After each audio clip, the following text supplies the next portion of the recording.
Okay, I'll call the Governance and Operations Committee meeting of October 12th in order, and we have two delegations before us. First delegation this afternoon is Community Futures Greater Trail and the Trail District Chamber of Commerce to provide a downtown economic outlook. So without further ado, Erica, if you wanted to start, or whoever, the floor is yours. Okay, Thank you so much. We going to go between Ron and I, and the first slide is Ron's to take on. So, okay, welcome, Ron. Oh, thank you. I will start sharing my screen.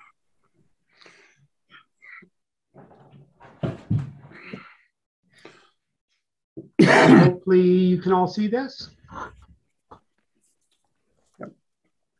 Okay, so hello, thank you first of all for letting us present to you today. My name is Ron Kripalkin. I'm the Community Economic Development Coordinator here at Community Futures Greater Trail.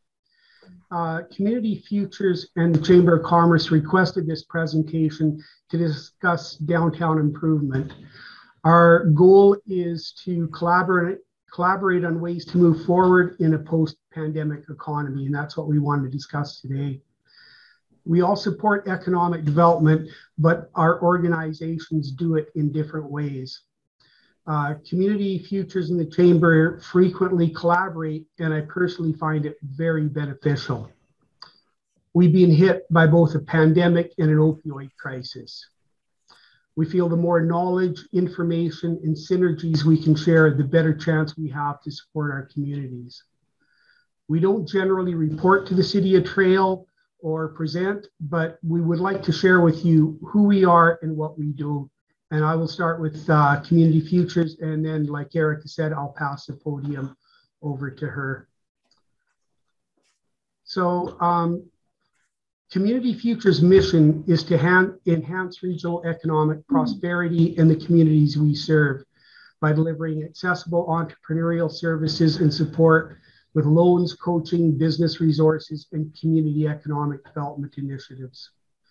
We deliver entrepreneurial services such as a self-employment program to help entrepreneurs start new businesses, training and coaching to help them succeed, and loans to help them grow.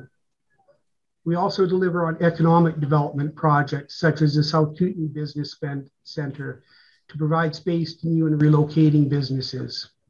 The Business Disaster Action Plan website. This is about to move forward and is supported by the City of Trail, Roslyn, Tech Metals Limited, and Fortis BC. And we also do tourism initiatives such as We Sport Fish, active transportation, and the value of tourism.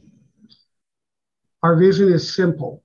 It's to be a catalyst, enabler, and a resource for community economic development. And our mandate, we are federally mandated to provide business and economic development services, but oddly, we're not funded for my position in any way. And we do have 34 offices across BC and 269 across Canada. So a little bit about our funding.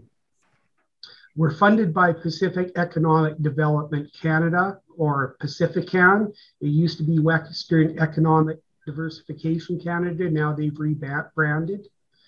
They fund us for our operating and salaries for our executive director and loans manager, and partial wages for our office manager and assistant. Work BC funds our self-employment program, which has one person, that's our self-employment coordinator. And my role as Community Economic Development Coordinator is not funded in any way. We're funded through grants for projects that we do and fee for service.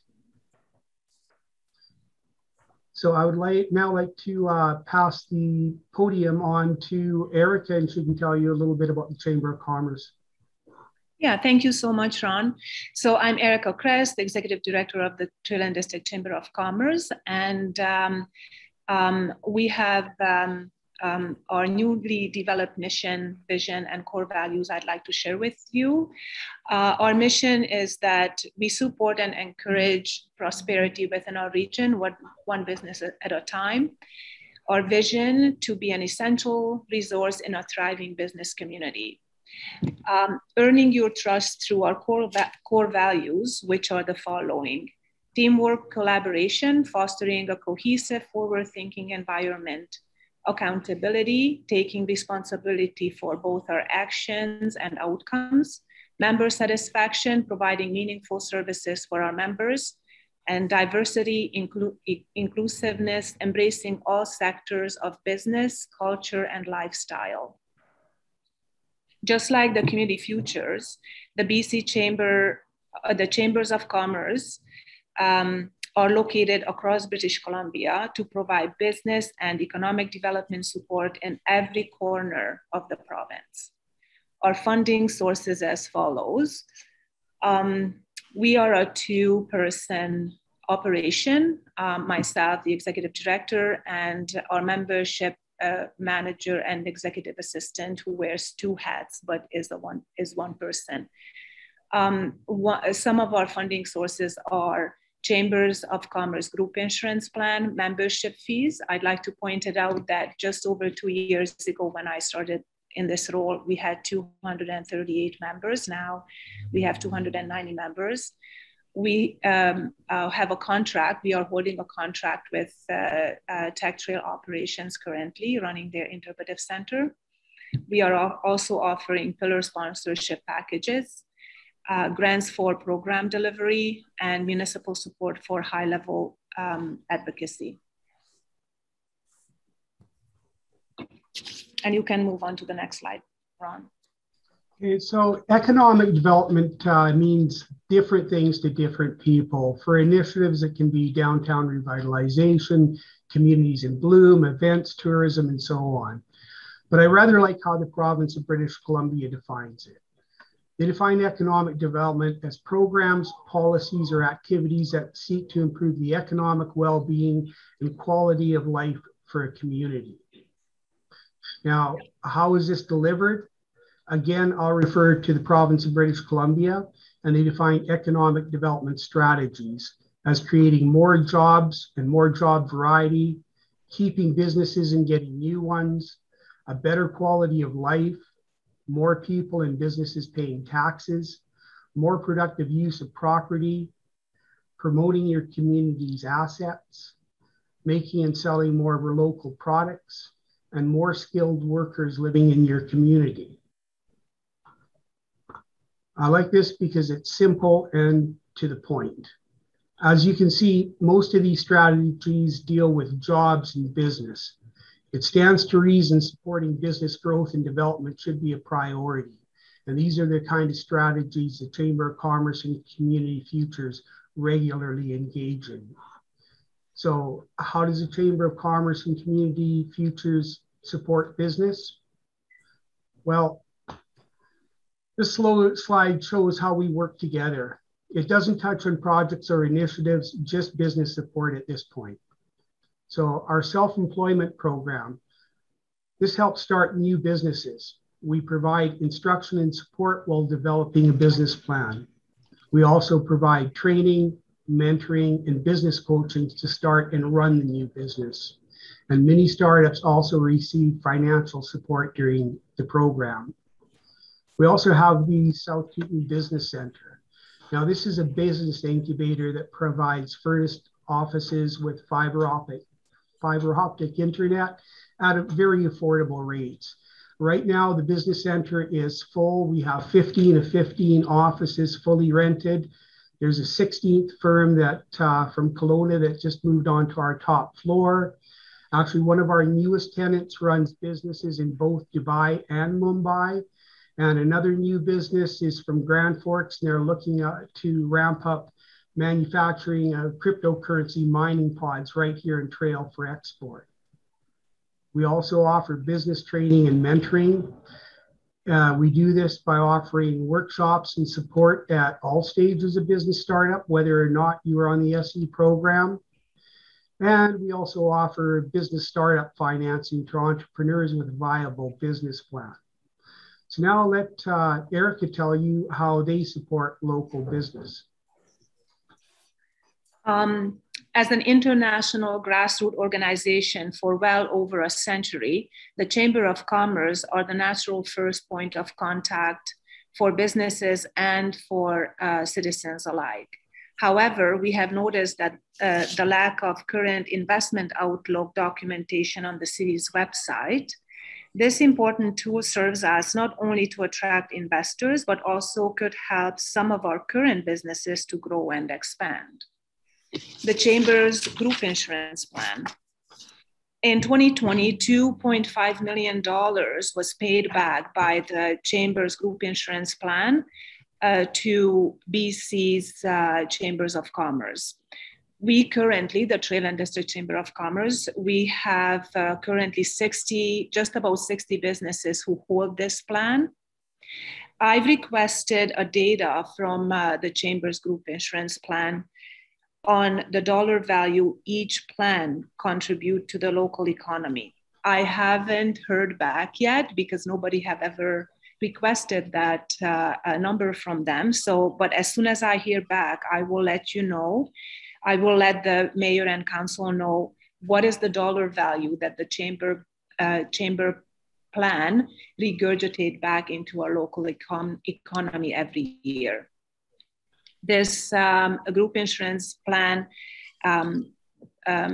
is a comprehensive benefit package that is available to small businesses, even if they are a home-based business, all the way up to probably 50 employees. We help small businesses to provide a very comprehensive package when they are looking for employees. This is the most important piece of this benefit plan. Business walk. Business walks are conducted to leverage platforms and tools to ask questions, encourage conversations, spark discussions, and act on the insight gained to aid businesses and improve our region's economic outlook. The purpose of our business after business events are to make connections with the business community so that participants may learn about new resources, opportunities, cross-promotion, and brand recognition. These events are hosted by chamber members and provide an opportunity to meet, greet, showcase, and socialize with guests and other members. Our policy development work reflects the needs of local businesses. These recommendations serve as our roadmap. Once approved, our policies are on the books for 3 years. They inform our pan-provincial advocacy efforts and the advocacy efforts of local chambers for regional specific issues. In any given year, we have policy recommendations for almost all BC provincial government ministries. Back to you, Ron. So to help businesses grow, Community Futures offers expansion and capital investment loans. We have a very diverse range of loan types, ranging from small micro loans up to large scale syndicated loans. We also have our Basin Business Advisors program that provides free one-on-one confidential business counseling and assessment services.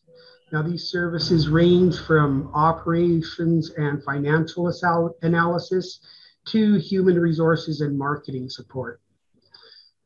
And finally, we have the Export Navigator program. This provides community-based advisors to help businesses grow beyond the borders of BC and into the global marketplace. I'll now pass it back to Erica for how promotion and recognition. Yeah, so business promotion is a large part of what we do here at the Chamber. I'd like to mention our Think Local First campaign. It is developed to emphasize the importance of local spending. This initiative utilizes local radio, newspapers, and social media marketing. For 2021, the Chamber has composed a task force of local business owners to expand and improve the spend local messaging and campaign. Business Excellence Awards are created to market, promote, provide brand recognition and public recognition where the communities we serve can gather to celebrate and honor the local businesses and organizations that go above and beyond in their commitment to business excellence.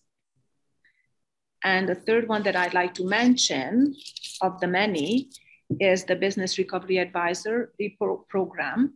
The Chamber applied for and successfully received funding from ETSI-BC to hire a business recovery advisor to cultivate business programs and services to address unmet needs in the region we serve. The purpose of this position is to support strategic investment in economic development projects that deliver long-lasting and measurable benefits by retaining a business recovery advisor to assist with COVID-19 economic recovery. And I think that we can move to the next slide, Ron. Okay, so now we're going to briefly mention a few economic development initiatives. I don't want to scare anyone. The next screen is a little bit cluttered, but we won't be discussing them all. I do want to mention a few of these, however. So the number one is the Business Facade Improvement Program. I know many of you attended the presentation we had this past spring for the completed model study. 3 models were looked at and one was highly recommended. ETSI-BC, we did apply for a grant and they will provide $22,500 for the anticipated first-year architect cost. However, the chosen model recommends the participation from the City of Trail. The second one is the Create Digital Media Center. This is a complete project. It's ready to go, and the facility will be used to create digital media for businesses for websites, YouTube, and social media. Unfortunately, with the pandemic, we're waiting for that to subside so we can welcome the general public. I'll also mention number 4, our Business Disaster Action Plan. We did draft a written economic resiliency action plan to help businesses prepare for and recover from natural disasters. And in the process of doing so, the need for an online component was identified.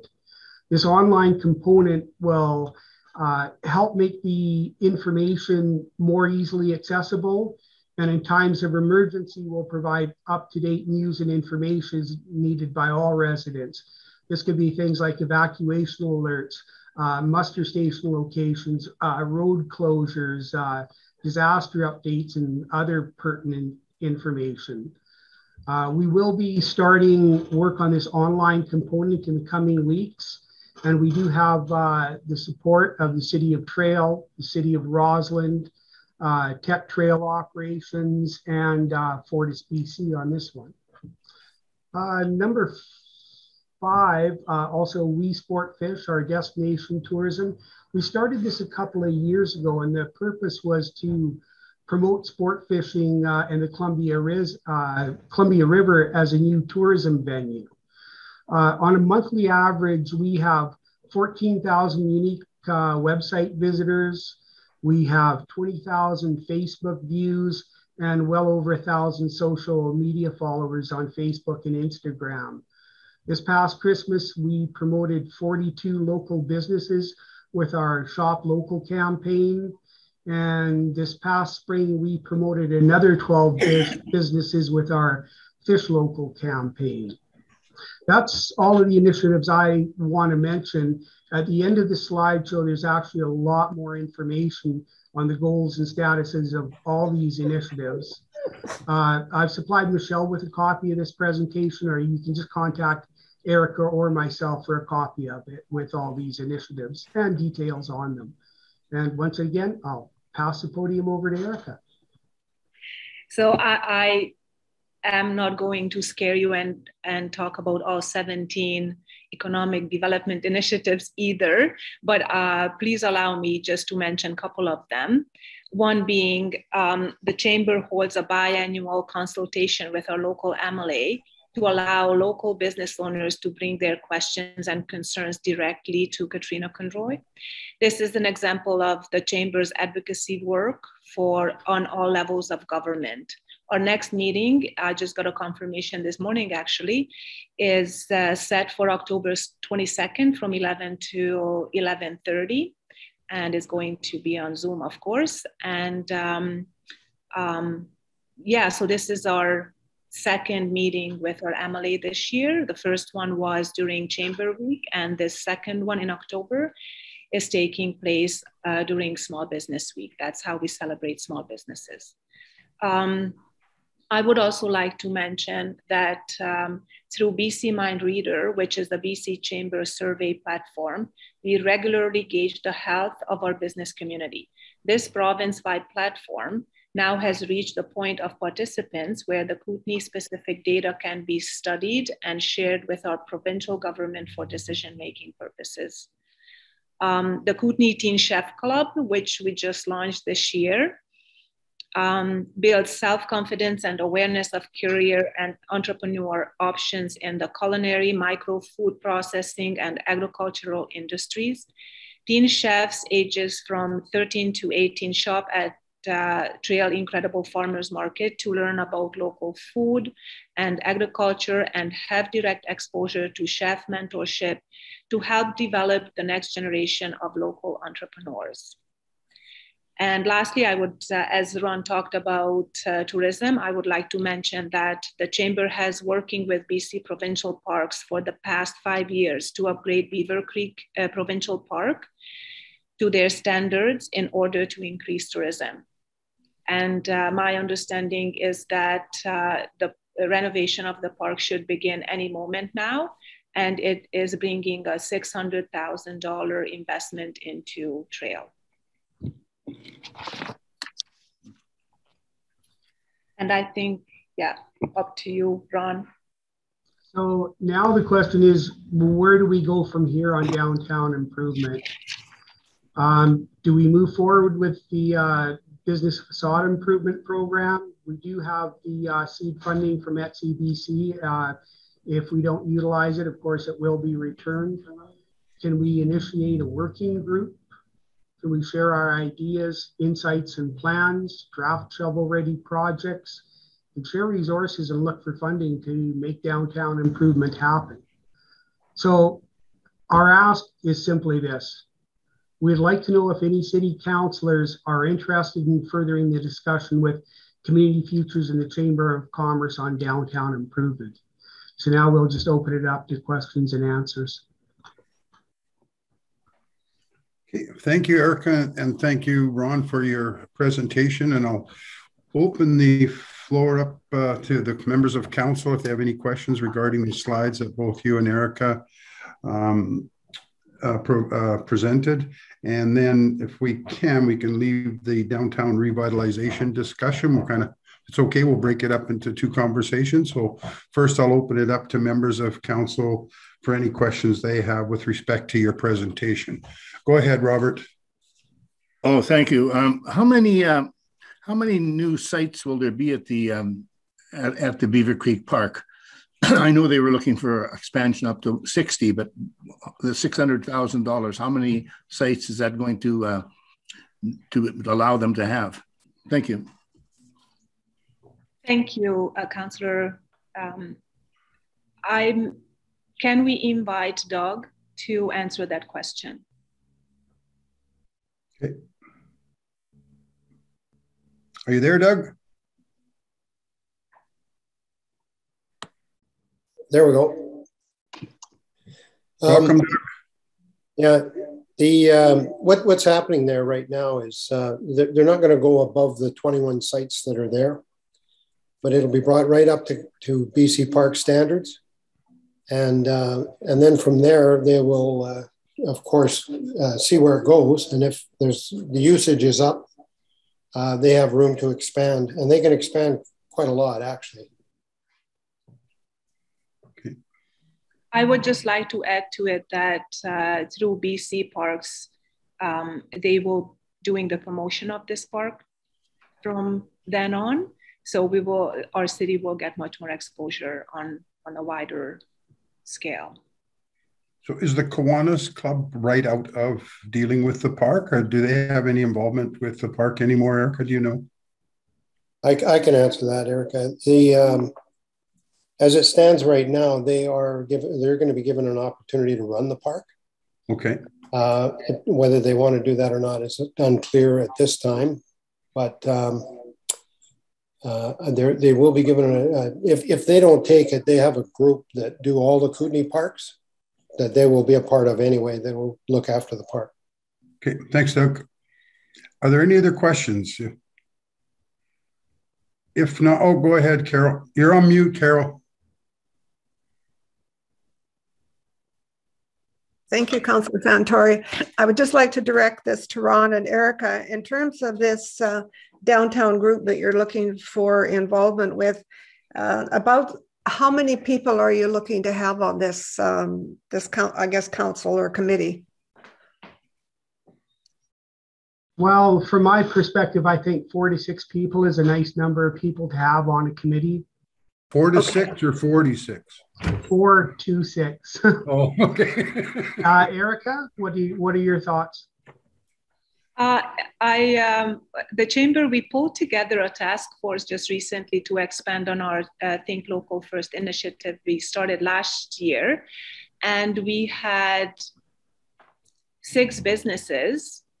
And it was a well-received task force. So I don't know if it's worth to expand the task force to be much larger than that. It's a good number, I think, for a task force as well. So you're not looking for participation from members of council then? Yes, I believe we are. We're looking for city council. I'm not sure the format, what kind of groups the city councilors can form. But generally, I find if you have more than, we'll say 8 people, then things can get difficult. But it all depends on who brings what to the table. So we're looking for people that we can, that will get engaged in the process. Okay. So I would actually change that to no more than 8. Okay, thank you. Any other questions? If not, I've got one. With respect to the presentation that was made by yourself, Erica, as well as Ron, and all of the initiatives obviously fit into the scope of economic development in some way, shape, or form. What was notably absent in there that unless I missed it, is what role the Lower Columbia Initiatives Corporation plays, given the fact that the city funds them significantly each year under contract for periods of 3 years, I believe it is. There is no mention of Lower Columbia Initiatives Corporation. There is no description as to how they fit in with Community Futures and the Chamber of Commerce and what actual role they play. And there appears to be, at least on the surface, and this isn't a criticism of Community Futures or the Chamber, but there seems to be a significant amount of duplication, having served in that position before. So I'm just wondering what the relationship is. Do they play an integral role in what Community Futures and the Chamber's goals and objectives are? I can answer that, Erica. Yeah, so from the Chamber's perspective, Councillor Santori, we had a ongoing conversation with Tim before he left the organization. Eric from Community Futures, Tim, and myself, we had probably every couple of 3 months, we had a phone consultation just to chat about who does what. In the last couple of months, I had conversations with Rebecca, where I asked her, because I'm not sure what we are collaborating on or how we are connected, LCIC and the Chambers of Commerce. And we just couldn't find anything in the last few years that these two organizations has worked on or collaborated on. So maybe it is our shortcoming still, Rebecca's and mine, that we just haven't figured that piece out, but we just couldn't pinpoint much out yet. I know that learning from other chambers, that it definitely is a challenge when a small community like ours has an additional economic development organization. And we would also like to see a very clear plan as to what roles they are playing in economic development. Playing off of Kamloops, a few years ago, they got together and conducted a workshop where every business supporting organizations and economic development organizations and Community Futures came together and came up with a clear plan as to who does what. And an MOU was signed by the end of this workshop, and no lines were crossed after that. So it was very helpful. I would like to see something like that moving forward as well. Oh, Eric's hand is up. Okay, I guess Sandy, yes, Sandy, I can add to that. Okay, thanks, Doug. I've met with both Greg Richards and Dino D'Orazio in the last about 3 weeks. We're going to have another meeting up here, but we're kind of looking at who's doing what and how we're going to, you know, if we can support each other, we will, and that sort of thing. But the relationship is actually it's good. I think it was just sort of not understanding who is really where and what they're doing. But I had some good meetings with these guys, and I think it will work out. Okay, thanks, Doug. It's just that my only concern is that it's not so much who does what. It's as far as an economic strategy moving forward, and Ron, you know it better than I do. I think all the stakeholders have to be on the same page and wanting to achieve the same goal. So, you know, you don't want LCIC going north when you guys are going south. There has to be coordination so that ultimately we're working towards the same. So what I'm looking for, working towards the same goals and objectives, and based on the presentation, I just don't see it. But I'm encouraged to hear Doug say that there is a dialogue, and hopefully moving forward there'll be a better understanding as to what everybody's roles are. So, thank you for that. My other question is more of a comment. The facade improvement, I'm very supportive of it. I think our downtown core needs it. I think I can add some insight. My first term as mayor, or the latter years as a councillor back in the 80s, the provincial government had a downtown revitalization program throughout the entire province. We hired a consultant. There was design. He was out of Nelson. I can't remember his name, but it'll come to me.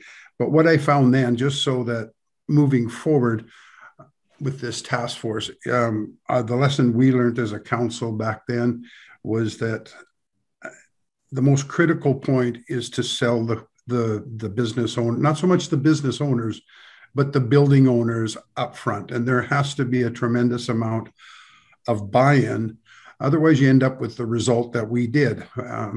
Some of it was positive, but it was very sporadic. Some bought into the process. Some were willing to make the investment for the greater good. Others did not. So I think it's so critical that all of the businesses are brought into the picture early in the process with the task force, in terms of not so much what's expected of them, but yeah, I guess that would be a good term, is what's expected of them, or what the business community would like. And again, not involving the businesses, or at least getting buy-in early in the process. I just don't want this to be an exercise in futility for your task force. And it'd be great to be able to get a task force together with a large and positive response from building owners in the business improvement area that you're looking at. So just a comment from past experience. Councillor Santori, I don't know if you can see that Eric with Community Futures has raised his hand, so I've elevated him. I think he does wish to respond to an earlier question. Okay, Eric, and then Erica. Welcome, Eric. You're on mute.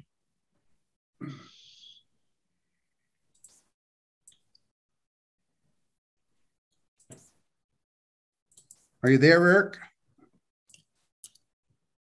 May just need to unmute. There we go. Let me try that again. Hi, everyone. Eric Colasas from Community Futures, Greater Trail. Thank you for giving me an opportunity to address the previous comment that Councillor Santori raised about LCIC. Thank you for bringing that up. It's something that I think we can speak to. I think the presentation was clear that this was the intent was related to facade improvement and downtown improvement and a collaboration between the Chamber and Community Futures. I just wanted to inform everyone that we've been in touch with LCIC from the get-go ever since I took this position. And it started with Terry Van Horn, a meeting with her, and she identified that there was a need to for having somebody look after downtown improvement. And, we communicated so that there was no duplication of efforts. Clearly, LCIC is focused on the circular economy and Metal Tech Alley and their important initiatives. And we're working in collaboration with them to not, duplicate and to find efficiencies to fill the gaps. So the downtown improvement concept was one that was identified a long time ago. And just to advise you further, after Terry left, we kept that dialogue going with Tim Gruette, and then most recently with Rebecca Richards, who I meet with monthly just to stay on top of what they're doing in regards to economic development and what we're contemplating doing. So there is no conflict, and we're all moving in the same direction. So just wanted to bring that up and clarify that. Thank you. Thanks, Eric. I appreciate that. Thank you. Erica, you had your hand up earlier as well. Yeah, but I think that Councillor Dobie had her hand up before. Oh, okay. Sorry. Go ahead, Carol. Thank you, Councillor Santori.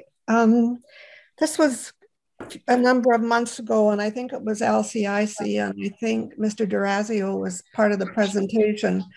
And I can't remember all the details of the presentation, but I do remember one aspect that sort of troubled me, and that was that they were collaborating with the Chamber of Commerce in Castlegar on this project or whatever it was they were discussing.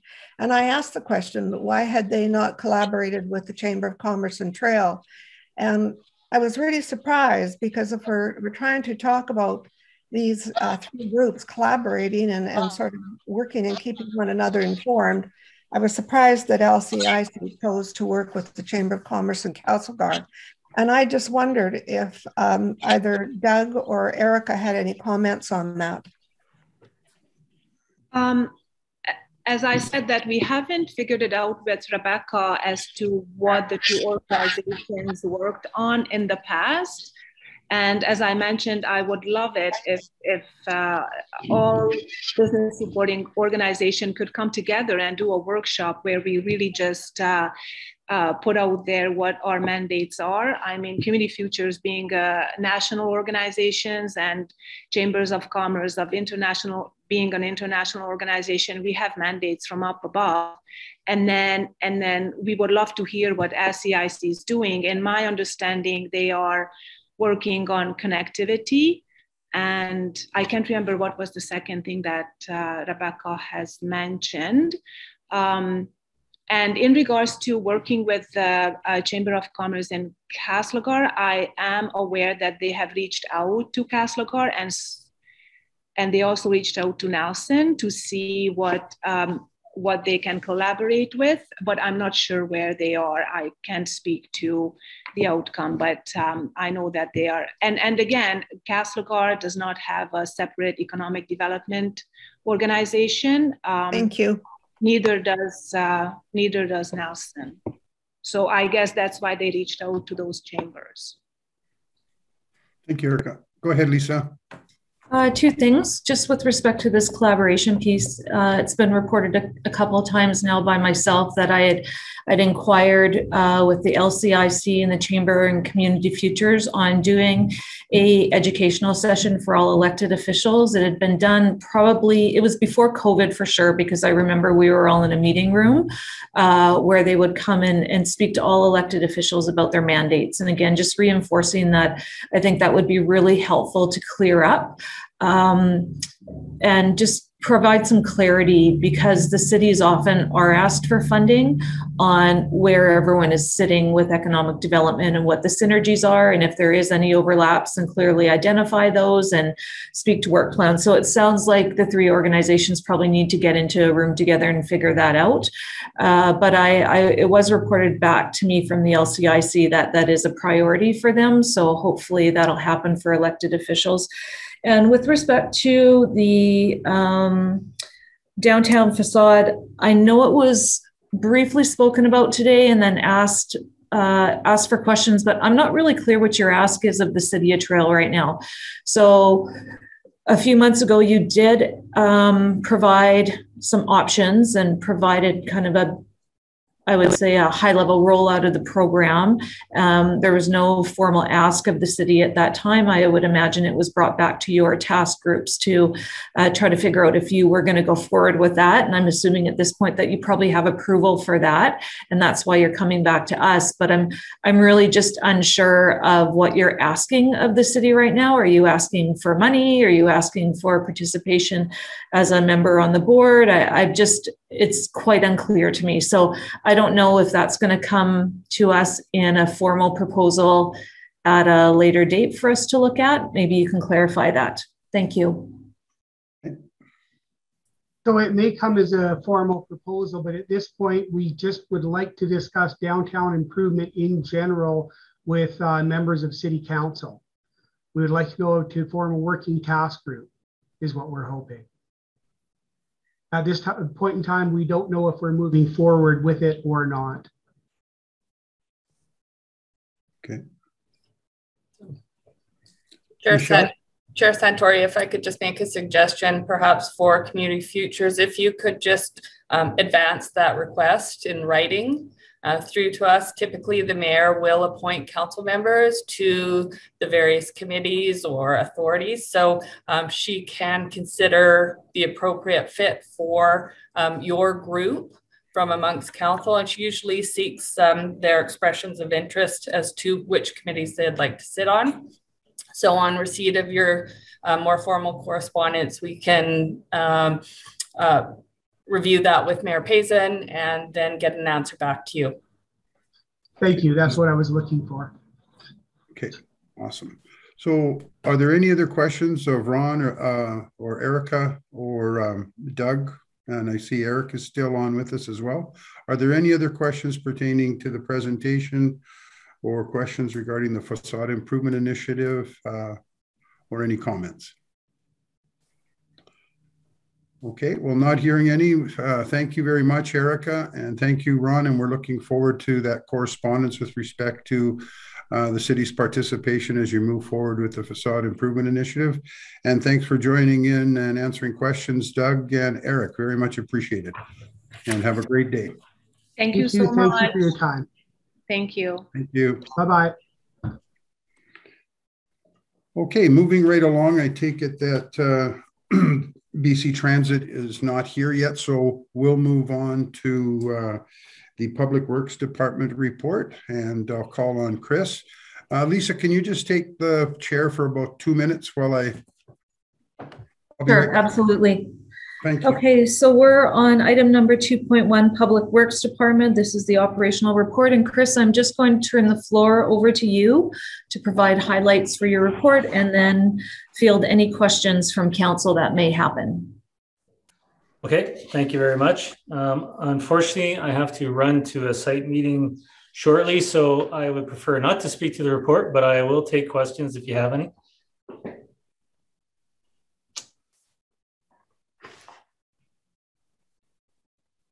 Move receipt, Robert. Just want to make sure, is there any questions from anyone on the report?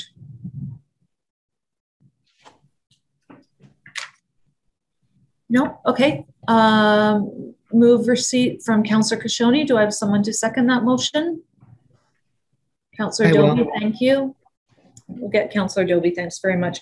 Chris, I don't know how many minutes you have, but it doesn't look like there's any questions. Is there anything really high level that you want to provide to us just in the time that you have? No, I really put it all in the very short summary provided in that operations report. So nothing else to add at this time. Thank you. Okay, great. Well, thanks for another comprehensive report. And we'll just move for approval. All in favor? Against, if any? Carried. Thank you. Okay, have a good meeting, Chris. Thank you. Mayor Pinson, Chris will stay on with us. We will move on to some of the public works items, so he will be able to address those. Okay, but so skip 3.2.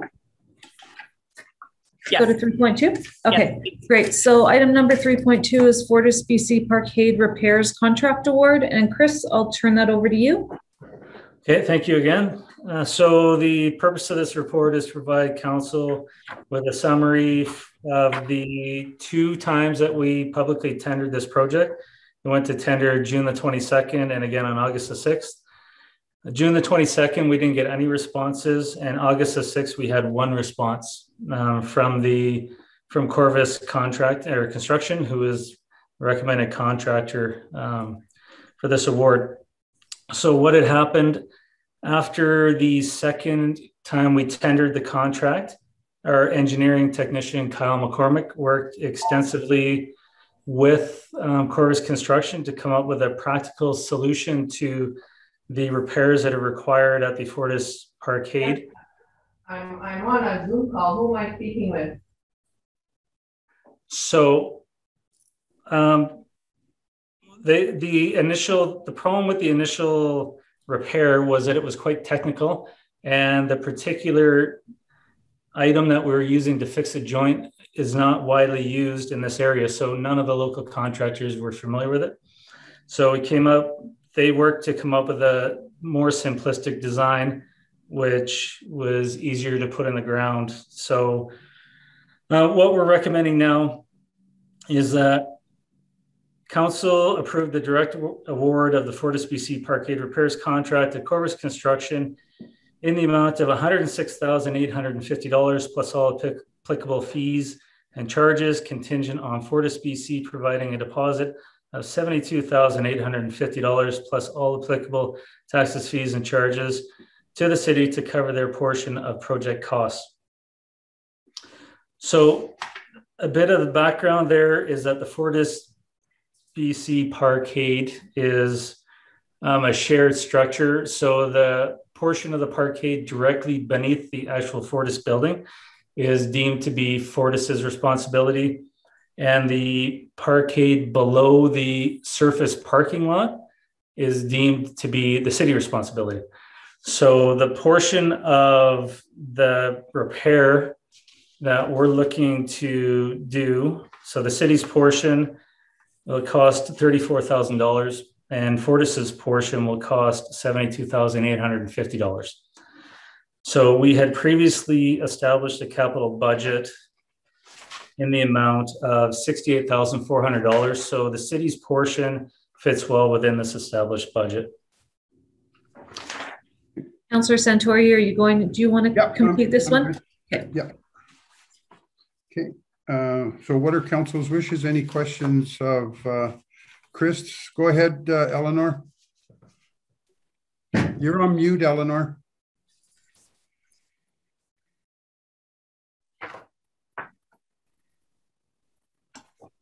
Okay. No. You're still on mute. Now you're okay. Okay. Chris, have we had any repairs done to this parkade before? Not that I'm aware of. Okay, thank you. You're welcome. Go ahead, Paul. Sorry, Chris, is this in addition to the work that's already been going on down there, or? And I'm not aware of any work going on at the Fortis Parkade at this time. It seems like there's been workmen down there for about 8 months. No, but maybe Fortis is doing some repairs to the building proper, but nothing to the parkade. Okay. Go ahead, Colleen. Well, I just want to make a motion that we approve the award to for the parkade repairs to Corvus. Second, Robert. Seconded by Robert. So are there any other questions regarding the contract to Corvus? Go ahead, Carol. Yes, thanks, Councillor Santori. Chris, could you just tell us what the remaining amount of 40-some thousand, was that budgeted for? The remaining amount of the budget will just be surplus, and we'll go back into general revenue or general reserves if it's not utilized. Okay, thank you. Okay. Any other questions? Not hearing any. It was moved by Colleen, seconded by Robert to proceed. All those in favor of the motion? Aye. No one is opposed. The motion is carried. Thank you. Thank you. Next item is on the flower bed maintenance contract extension. Chris? Okay. So the purpose of this report is to inform council of the results of the recent request for expression of interest that we put out regarding the city's flower bed maintenance contract. So we, at a previous council meeting, staff asked for permission to go to the public to see if there was general interest in the flower bed maintenance contract, as the current contract expired at the end of September. We had no formal returns to that request for expression of interest. However, we did receive a phone call from MB Landscaping expressing interest in continuation of the contract. So what we're requesting now is that we enter into a one-year extension of the contract with MB Landscaping to afford us the opportunity to put together the contract in a way that makes sense for the City of Trail and CIB, and then put it out to the general public as a formal tender this time. So with respect to the CIB, we had taken the opportunity to reach out to Dan Rodley. He responded with some very valid points that there are items that CIB manages which could not practically be included in the contract at this state. So to try and get a new contractor on board and then have them order a bunch of plantings now wouldn't be practical for the 2021 season. So what we're hoping to do is to have further discussions with CIB and Dan Rodley in the coming weeks, and then get a firm grasp on how we're going to manage both of those contracts moving forward, and then have a contractor in place for the 2023 season.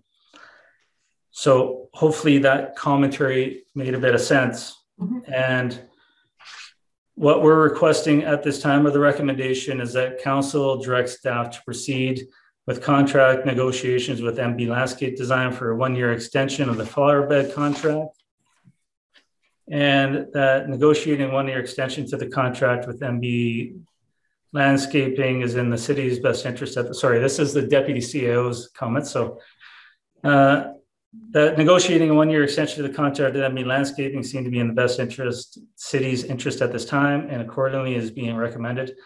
Council authorized staff to enter into discussions with MB Landscaping for the provision of the flower bed maintenance contract for an additional one-year term with an increase not to exceed 2% as compared to the 2021 contract amount, and the staff be directed to tender the contract in 2022 in order to have a contractor in place for the 2023 maintenance season. So apologies if I kind of confused that recommendation. Any questions of Chris? Go ahead, Lisa. I'll move approval for the recommendation, and I don't have any questions. Do we have a second? Robert, second. I don't have any questions either. It's in the report. What's our annual contract now? This year, our total contracted costs are $110,500. So a 2% increase is about $2,200.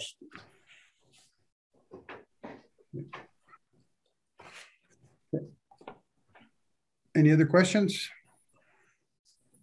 Motion is to move as recommended. All those in favor? Opposed? Motion is carried. Thank you. Okay, thank you, Chris. It's 3 o'clock. I'm just wondering, I see that James is here. Do we want to proceed now? Welcome, James. Thank you for having me. And we also have Seth Wright here, Councillor Santori. Welcome, Seth. So on that note, then we will move on to the first item on the agenda, which is delegations. And I'd like to welcome James and Seth from BC Transit to provide a presentation with respect to the trail transit, the planned trail transit exchange. So the floor is yours, James and Seth. And once again, welcome to council. Thank you for having us. And so what I'll do is I'll walk through the slide deck, and I know that there's a staff report probably later on the session. I'm just going to make sure I'm sharing. I assume that you can all see that? Yep. Yes, we can. Okay. So again, the overview is just to give you an update of where we're at with the options. And I think then to have a discussion on where we move from here, what your input is on the options, and should we be moving into some form of engagement on the options. And James, your volume is going very low and then up again. And okay. Sorry about that. I'm gonna talk louder. I know sometimes with this format, the volume goes up and down. Okay, thank you. I'll do my best, and I'll just start going then. So we're looking at a transit exchange to support future transit service expansion improvements. There is a transit future plan for trail as part of the West Kootenay Transit Future Plan. We know there's a need for a new transit exchange to improve the customer amenities.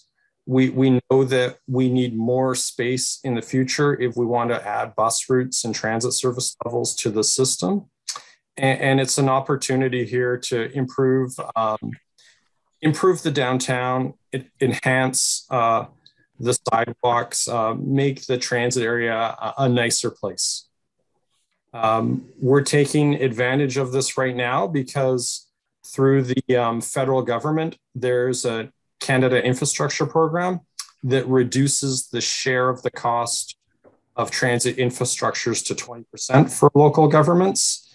And in this case, an investment by the local government would be at the RDBK level, where there wouldn't be a direct cost to the City of Trail. We've gone through, in terms of the project, we've hired a consultant and developed some options. So now we're at the point where we're trying to select a preferred option for potentially some more community engagement. And then if we work with the city to approve an option in principle, then we would go back to the RDBK for the local government funding, and then look at advancing a business case and making an application for grant funding. When we hired Walk Consulting to help us look at transit exchange options in the downtown, we looked at a whole number of different options of where we could fit a transit exchange and screened out a number of options right away and narrowed it down to 3 options that we'll talk about today. We made sure that we were getting the space we needed for future service improvements. It included passenger amenities such as shelters, bike racks, looking at public washroom options as part of the plan, and making sure that it aligned with the community's needs. The first option that we looked at was on Bay Avenue, just on the north side of El Dorado. And in this option, the transit exchange was split between 3 locations, some of it on the other side of Farwell Street, some of it between Farwell and El Dorado, and then a bus around the corner on El Dorado. It's probably not the best location because the transit exchange is split into 3 locations. There's a driveway for parking in the middle. We would be taking out a lot of parking in this area, and also a number of the buses would be right in front of existing businesses where there might be other uses today. But this is what it would look like if we tried to fit a transit exchange in this location. It wouldn't be the best for passengers because it could be a long walk between the buses going across crosswalks. Another option that we looked at was on Cedar Avenue in El Dorado, kind of right behind Ferrero Foods on the backside. What's nice about this location is we could put all of the buses here. You wouldn't have to cross a street if you were a passenger. There could be room to add a wider sidewalk and bus shelters. If we came to this location, we would close the other bus stops that we have in the downtown, and it could increase in the downtown, create 4 more parking spaces than we have today. So there would be a loss of parking spaces in this one location, but overall we'd be +4. It would reduce the routing in the downtown for the buses because they wouldn't have to go all the way down to the college anymore. It would have a higher capital cost. And I would say this one being a newer location, could be quite a change for transit passengers in terms of the bus routing, and also stakeholder like businesses on this street. It would be quite a change to have a transit exchange in front of their businesses. The other location that we looked at, this is just a close-up of the one on Cedar. The other location we looked at is can we do something with the existing location? And so the answer is yes, but we would be splitting the transit exchange with 2 new bus bays over by the college. And we'd have to remove some parking to do that, but it would create a nice space for bus shelters, the buses, and we could add bus shelters in front of the existing location that we have today. There's really no travel time savings because the buses would still route like they do today. And to make sure that everyone had access, we would still need to keep the other bus stops in the downtown. So it does lose more parking than the other options that we have. There's just a close-up of the location. In terms of washrooms, we made sure that we did hear that washrooms were important. And so any of the concepts that we developed included washrooms, space, and the cost estimates. But we looked into, could we fund this through BC Transit? And unfortunately, the answer is no. And so the local government, if we choose to move forward with that, or the RDBK would need to be the funders of the washrooms for the customers. But we would be able to consider funding washrooms for transit operators. And I should mention that in the existing location that we have today at Cedar, there is a washroom for the transit operators that they lease in the on the second floor of the building right in front of the transit exchange. And if we went to the other location, we'd have to look at another option to lease washroom space or build washroom space. So the costs that we have are the El Dorado one is the lowest cost option at Bay Street, and then Cedar at El Dorado is the highest cost option, and that's the newer one behind Ferrero Foods. And then the existing location is somewhere in between. And so how do we pick going forward? We did a multiple account evaluation to look at the impacts, the costs, what the feasibility of it, what would work best for the transit riders. And the one behind Ferrero Food, Cedar and Eldorado scored the highest because it kind of reduced transit travel times, and it had lots of space for passenger and public amenities. The existing location also was a reasonable location. The costs were a bit lower, but it does, you know, it is buses driving further through town, and it does overall it takes the most parking spots to do. And so the next steps moving forward is to get some council's feedback on the options, but also consider public engagement on maybe some of the preferred options. And if we were successful, then we would ask council endorse one of the options so we could continue to advance the project, allow us to work with the RDBK on the funding side. And then if we were successful there, move forward for the business case and grant application to the federal government. And so in Nelson, we're in a similar situation where we came up with some options and we did some engagement on the concepts and ideas with the local businesses and stakeholders adjacent to the transit exchanges. And then we did a public survey for the transit customers and the general public on the options to get their input. If we were to do something like this, we would work with city staff on developing an engagement strategy. And we could put information up on our website or the city's website or the RDBK's. And any engagement at this point, because of COVID, we would do through Zoom, just like we are today, and through surveys. And again, the funding would be through the RDBK for the local government, and the cost, rather than all for one, it could be done as a lease fee so that the RDBK could absorb that over time. We would work with them on working out their preference over that. And any lease fees or costs for this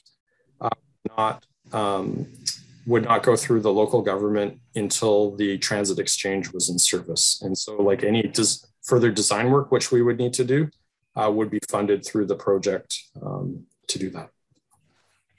And I think I mentioned, you know, the steps where we're at. We're at the location where we're going to select an option and consider, you know, how we move forward to select a preferred option. So that's my presentation. Thanks, James. Okay, are there questions of council members on the locations or process? Go ahead, Robert. Well, I notice our staff recommends the same location, so it seems to be the preferred one at this point. I think engagement is really important. Also, to remember, it's the way the motions have been structured at the East End. All the money to cover the costs, our 20%, are going to be paid for through the dam revenues. And we even may still be able to negotiate the public washroom through the dam revenues. And that's the only last negotiating point we need to do. So everything will be covered, all the costs will be covered to the City of Trail. Okay, so I would recommend, sorry, Sandy, I would recommend that we move as quickly as possible to give approval, at least approval in principle, and then go through the process, because otherwise it's going to take just so long to get everything done. Thank you. Okay, so Robert, your motion is to advance. Oh, I'm not moving it. I'm just, no, I'm not moving it. I'm sorry, Sandy. I'm just suggesting we should move as quickly as possible. Oh, okay. Because we don't want to drag this out, and we don't want to lose this funding either. Okay, Lisa? So for me, looking at this, you know, it's been a lot of work done by BC Transit and the regional district on that. And thank you for that. It's been, I think, years and years that we've been talking about this. For me, I will just give you my opinion on what I think about locations, and my preference would be to keep it as it is right now, option number 3. And it's several reasons for that. You know, I think between Helena and Farwell on our main street, Cedar Avenue, is probably the most heavily traveled as far as businesses, cars wanting to come in and out and park right in front of businesses. That seems to be our real prime lots. And I'm unsure if having buses line one full length of that block and around the corner is really ideal. I think it's going to create some high conflict. I don't know if having washrooms in the center of town like that is a great idea. And I think it's worthy of conversation to see if we would want to add another washroom for the general public and get one that is self-cleaning. And then again, do you need that right in the middle of town, or would it be better served to be a block and a half off? And I don't think anyone is really complaining about where the transit stop is as far as it not being functional. And I think it would be a good opportunity to actually clean up that area, those blocks, and make them a little bit nicer. The Liquidation World is not the best looking building, and it's big. So I think this might be an opportunity to do some, a little bit of curbside repair there that might make that whole area a little bit more visibly appealing. So for me, that is where I would go with this, but it's just my opinion. And I think public consultation is really important. You've got a lot of got a lot of businesses down on that 2-block corridor there that are going to be impacted by this. Did you have any comments, James or Seth? I would say that if we're looking at options, I would suggest that we discard the Bay and El Dorado option. And if we're focusing on 2 options, look at the existing location and then the one behind Ferrero Foods at Cedar and El Dorado. But we'll work with what council would like us to do. And if I could just follow up, Councillor Santori, and maybe Michelle, you can answer this. I mean, I understand that there's a need to kind of expedite this, but I'm not sure how council can give, or if we should be giving a recommendation on number 2 or number 3 in absence of having the public consultation done. I think everyone probably could agree that we would enjoy having an improved transit station, but to point it down to number 2 or 3 without having public consultation is a bit worrisome. Thank you, Worship. We have had conversations with Mr. Wadsworth and Mr. Wright at the staff level, and would agree with that approach. Staff aren't recommending one option over another, although we do agree that option 1, the Bay at El Dorado, should be discluded. And in our earlier discussions with BC Transit, it was thought that it might be appropriate to proceed with the public consultation on those 2 locations. So it isn't being asked particularly at this time for council to refine the options down to 1, but instead, if it is council's will that you want to look at both and consider the public consultation for both, then that's the direction we'd want to give to transit. So at this point, it's really an input process whereby the transit reps are here to hear from you as our elected officials, the pros and cons of the locations they've identified, and then to let them know just what public consultation you would like to see and whether it's on 1 or 2 of those options. Okay, thanks for that clarification, Michelle. Are there any other questions of either James or Seth? None? Oh, no, sorry, go ahead. No. Sorry, Sandy, I do have a couple of questions. Yep, go ahead. I guess, it would have been nice to see where the washrooms were going to be located in our options. I guess that's one of the things that I was thinking of, but I mean, I'm sure they'll be in the appropriate area. Now, Cedar at El Dorado, option number 2, and that's the one that's behind Ferrero Foods. So we're basically moving the whole exchange site just up a block. Is that right? Like, it's not going to be outside the credit union right now. It's going to be behind Ferrero Foods, right? Like on the same street that Barks and Recreation is on, and Carberry's Funeral Home, and okay, where is that? No, you're on, that's Pine. You're looking at Cedar. So it would take up a whole block across from Luca, the financial institutions, the Okay, that was Farwell and El Dorado. Yeah. I would say that the washrooms, they're hard to see, but there's boxes for them in a light blue color in the options. The one at option 2 at Cedar at El Dorado is pretty much right at it's on the El Dorado side of the Cedar intersection, little blue box. And at the existing location, the public washroom footprint is adjacent to the college in that new area where there's two buses there.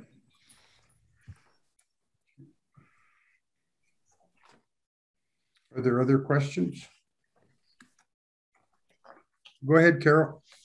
Thank you, Councillor Santori. I'm on mute. I would just like to direct this question to James. You talked about not losing our option for funding.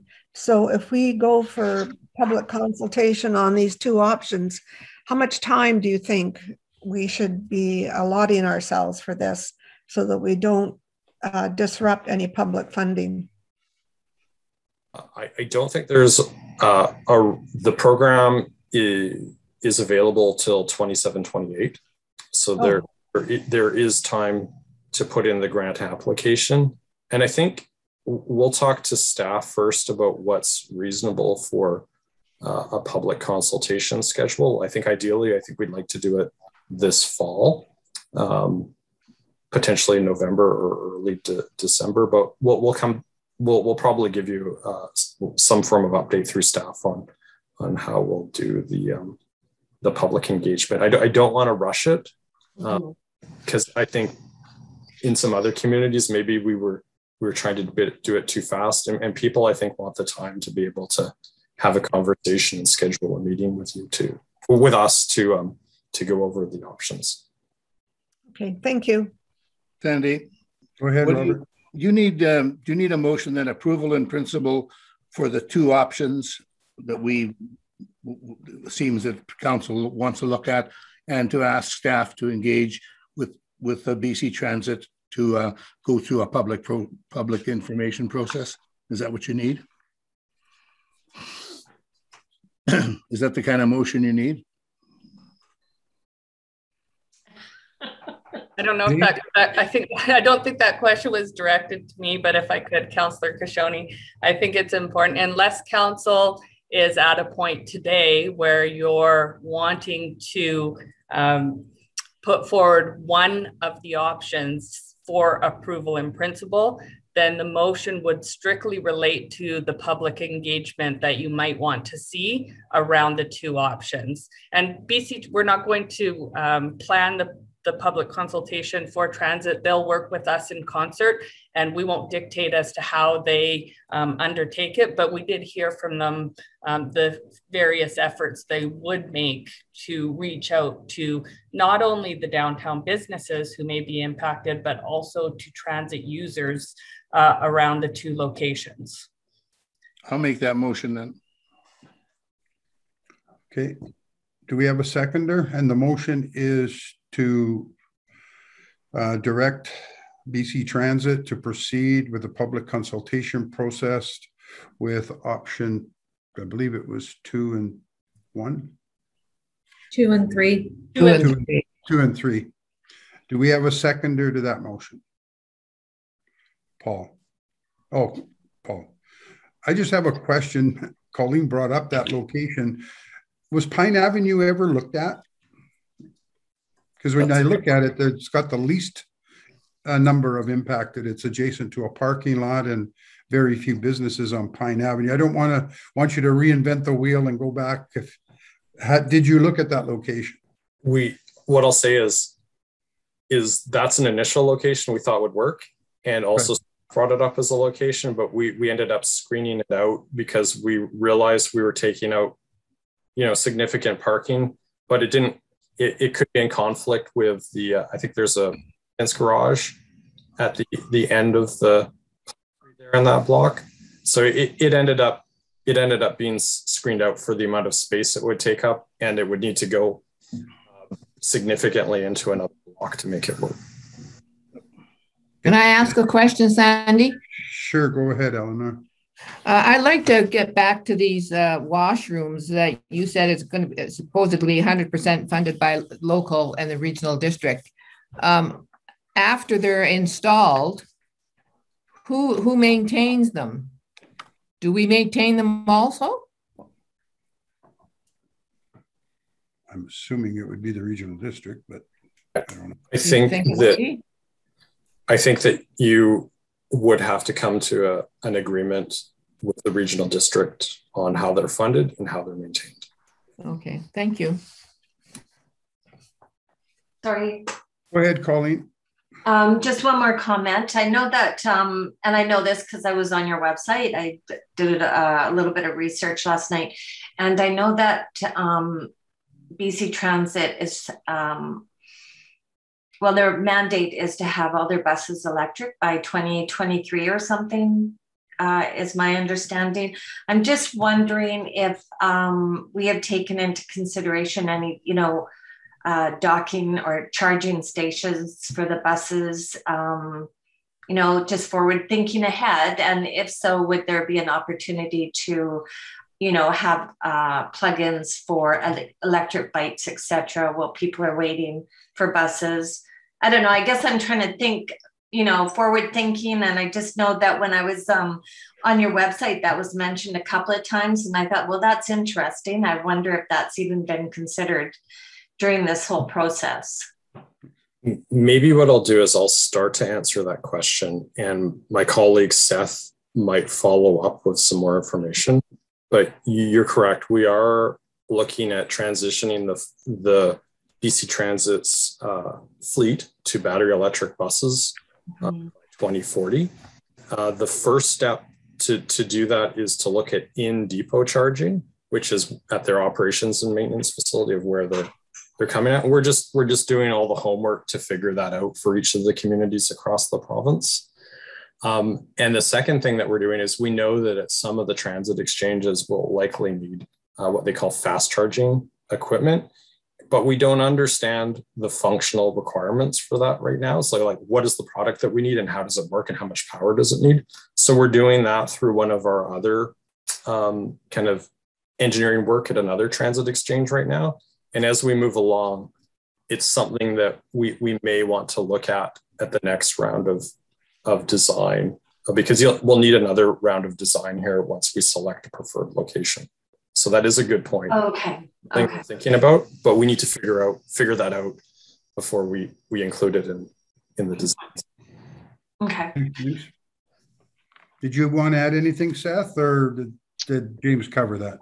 I think James covered it, but maybe I'll just say that when we look at this, we would probably only look at it for one bus that's providing that regional service, or maybe one or two of the buses that are providing that regional service that are actually hanging out in the downtown for more than 3 or 5 minutes, because it doesn't really make sense to plug in unless you're going to be there for 15 or 20 minutes or more. And if you're catching up from an hour trip from Nelson, then it makes sense. But otherwise, it doesn't make sense to have that infrastructure there. So, but it would be in conversation with the city when we're at the design stage. We'd be carrying out that work and looking at what the infrastructure requirements to support that are. Okay, great. Thank you. Okay, if there are no other questions, I don't think we voted on that motion. All those in favor? Opposed? The motion is carried. Does anyone have any other questions of James or Seth at this time? Okay, if not, looking forward to hearing more from BC Transit on the implementation of the consultation process on the 2 locations that we discussed. So thank you, gentlemen, and have a great day. Thank you very much for your time. We really appreciate it. Take care. Thank you. Thank you. Thank you. Okay.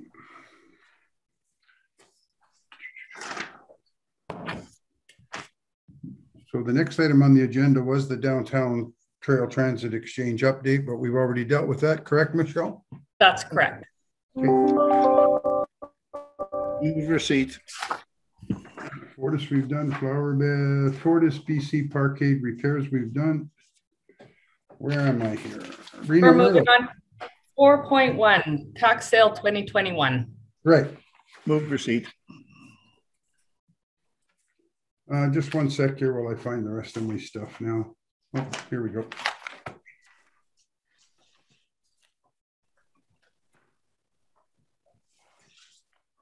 Okay, moved by Councillor Kashoni to receive the report from Reno Merlo regarding the tax sale for 2021. Do we have a seconder? Lisa, any discussion or questions? Not hearing any. All those in favor of the motion? Carried. Next is a petition and a request from Karen Keem regarding exclusive use of metered parking spaces. Do you want to provide us with an overview of this, Michelle, please? Yes, I will. Thank you. Council will recall that in October 2020, we did hear from the property owners of the building at 13, I believe it's 1398 Cedar Avenue, who were wishing to have exclusive use of parking spaces on Spokane Street for the use of one of the businesses that operates out of that building. The hair salon, located in 855 Spokane Street, was hoping to provide a parking stall or two for their clients, the clients of their business, being located on a slope and having some, I'll say some conflicting uses in the area whereby people are parking. It's been found that it's not always ideal for their clients to easily locate a parking spot to attend at the salon. The owner of the business has now sought council's reconsideration and had petitioned the city for a reconsideration. They've supplied a listing of names of all of their clientele who have supported through this petition the exclusive use of those parking stalls for the particular business use.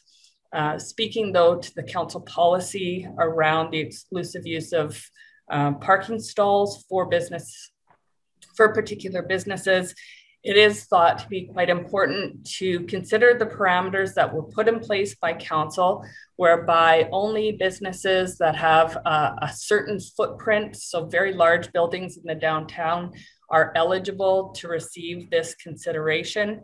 And when they are granted the exclusive use, they do need to pay for those stalls because the municipality cannot provide an assistance to business. And although there's considerable client support for this parking request, there are really no grounds under the council policy for this business to be provided with the metered use of space. So with that, it is being recommended that council reaffirm their earlier decision and deny the request. Hearing that, any comments from members of council, any direction? Lisa?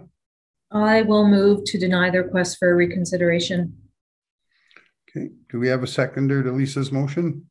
I'll second it. Thanks, Eleanor. Any questions or discussion? Go ahead, Carol. You're on mute, Councillor Adobe. Mute. A darn old button. Okay, so this is not directly related to their request, but for the amount of material that we were provided, this seems to me like an awful lot of work for city staff. Would it be appropriate if we just had maybe the total numbers of people that signed a petition like this, rather than providing us with every page? I'm just thinking of the time it takes you people and the amount of paper that it's using. Does that make sense?